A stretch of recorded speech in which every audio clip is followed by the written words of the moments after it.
Profeti i dashur Muhamedi alayhi salam na ka lajmëruar se agjëruesi do të përjetojë 2 gëzime. Një gëzim kur e çel iftarin dhe një gëzim kur takohet me Zotin e tij në ditën e gjykimit. Por për sa i përket gëzimit kur e çel iftarin, për çfarë gëzimi, për çfarë përjetimi të mirë bëhet fjalë? Ndoshta shumë njerëz mendojnë se duke qenë se ka qëndruar gjatë gjithë ditës i uritur dhe i etur, erdhi momenti që të gëzohet sepse ushqimi është përpara tij.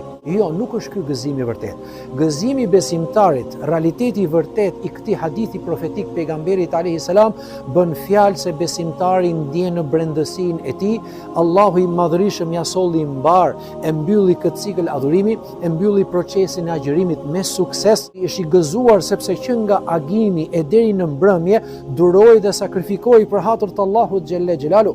Gëzohet besimtari dhe gëzohet agjëruesi sepse Zoti ja lehtësoi, Zoti e ndihmoi. Pra kemi një gëzim shpirtëror më shumë se sa një gëzim fizik. Dhe gëzimi i vërtet në këto momente, në këto rrethana për besimtarin është gëzimi që pushton atë nga ana fizike dhe nga ana shpirtërore.